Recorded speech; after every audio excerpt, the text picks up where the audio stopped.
On a cold September night in Colorado, 21-month-old Gore Otteson fell into a freezing river. When his family pulled him out, he was unconscious. His heart had stopped and he was no longer breathing.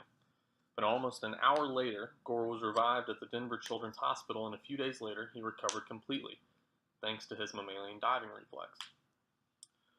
Reflexes cause you to snatch a hand back from a hot stove or to startle if someone sneaks up behind you. All mammals have the diving reflex, including humans.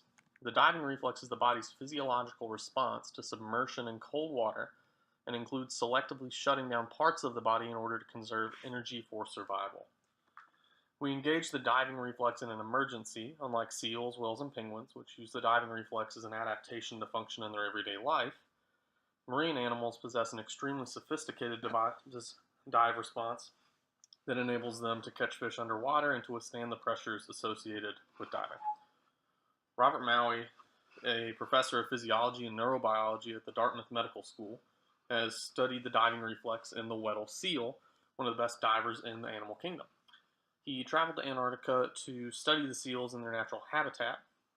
Quote, "When I was a student down there, they would dive routinely to 500 to 800 feet, and that was not even the bottom," commented Maui.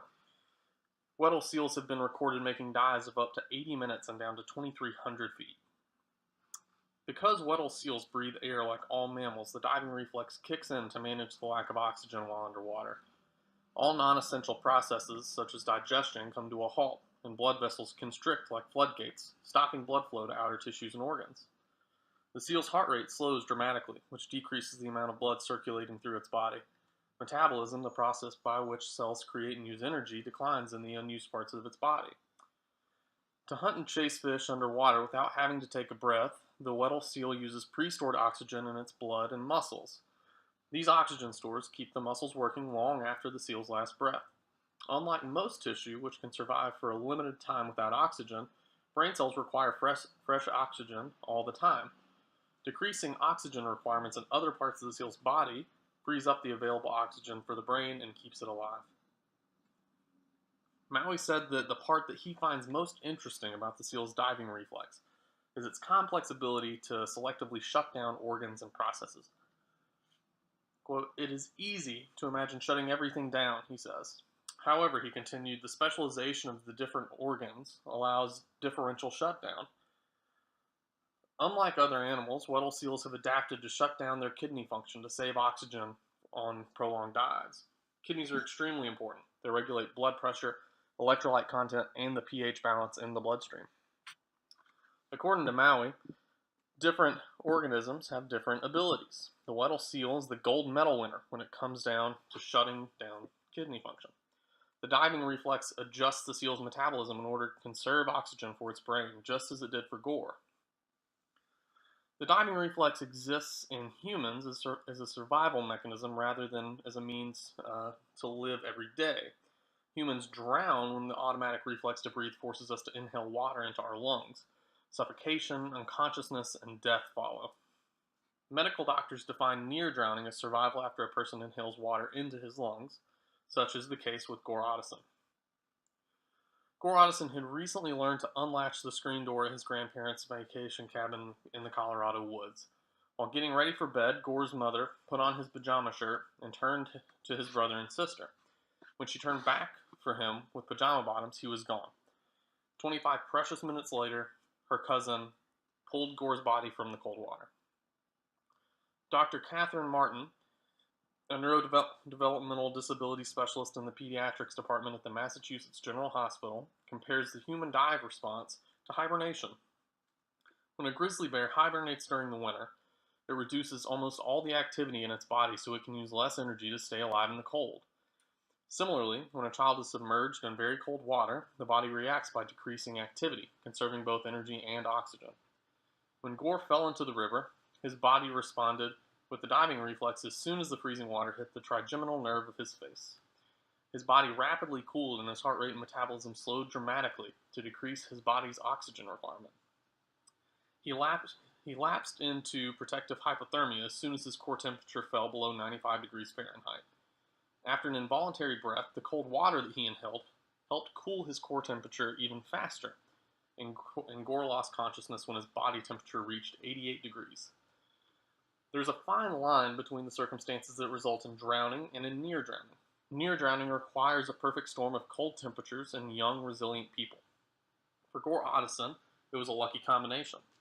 According to Dr. Martin, who has observed cold water drownings in the emergency room, children exhibit a unique reaction to the cold water. The intensity of the human dive response is relative to the temperature of the water. Colder water, of course, cools the body faster. Dr. Martin explained that the more intense the dive response, the better the tissues are preserved and the better the chance of recovering.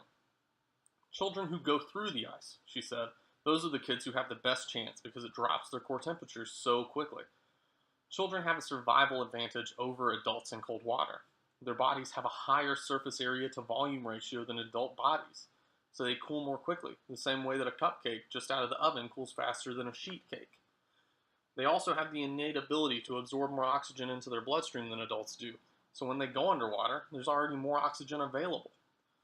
Youthful tissue also has a better chance of recovering from oxygen deprivation because it has not been previously damaged by disease or bad habits like some adult tissue. Dr. Martin explained that youthful tissue can withstand metabolic stress better, and drowning is the ultimate metabolic stress. In addition, children are more resilient. They can create new brain connections more easily than adults. This aptitude for forming connections is the same reason why young children are so good at learning languages, but it also enables them to bounce back from brain damage because they can repair the connections. As medical professionals better understand the mechanisms involved in near drowning, they can better address them when treating a patient. Dr. Martin, also an instructor at the Harvard Medical School, points to the key role of lactic acid for patients recovering from cold water drowning hypothermia. When cells are deprived of oxygen but continue to carry out metabolism, they produce lactic acid as a waste product. For example, when you push through a hard workout, the heart cannot pump enough blood to fuel muscles with oxygen for metabolism. As a result, the oxygen-deprived muscles produce lactic acid, which irritates muscles and makes them sore the next day. Because the dive response shuts down metabolism in the body, it prevents the buildup of lactic acid in oxygen-deprived cells. However, some lactic acid is still produced, but it remains locked up in the cells because there's no blood flow to carry it away. If the lactic acid is suddenly released as the body warms up and the blood vessels deconstrict, it can build up and acidify the blood to toxic levels. When doctors warm up hypothermic patients after near drowning, they must accommodate the protective effects of the dive response, such as the decrease in metabolism and the increase in lactic acid. To prevent blood from becoming deathly acidic when warming up a patient, doctors use various chemical compounds to buffer the blood and prevent it from becoming too acid.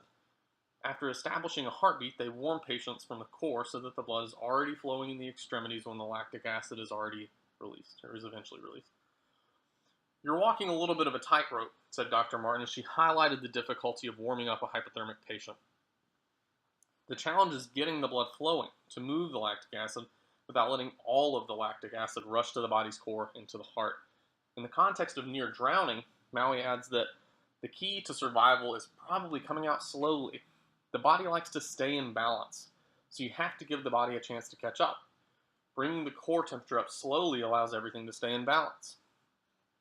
Maui also explains how research on the seal's dive reflex in the Antarctic has implications for human health. How seals dive give you insights into how humans do it. You learn about what kind of changes take place, so you know how to warm the kid up slowly or to pay attention to lactic acid. Now research on seals is relevant to drowning victims. Fortunately for Gore, the Denver Children's Hospital staff responded appropriately to his near-drowning experience and decided to keep him in a protective hypothermic coma, so his brain did not have to compete with the rest of his body for oxygen. Each breath went directly to his brain cells. His brain could heal in peace and quiet with all the oxygen it needed. Finally, when it was time to warm Gore up after 48 hours, they started slowly. If 21-month-old Gore had warmed up too fast, his metabolism would have kicked in before his cells had enough oxygen, and the lactic acid stores would have rushed into his blood, poisoning him.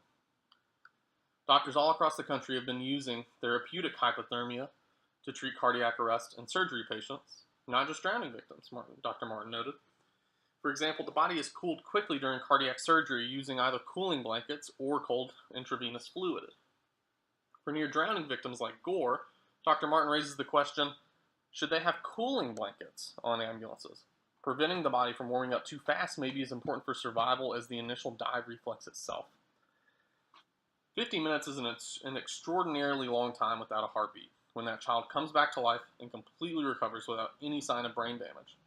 The news stories is astounding, but the internal mechanisms that saved Gore's body and his brain are just as amazing, and also just one example of how evolutionary adaptations directly impact survival.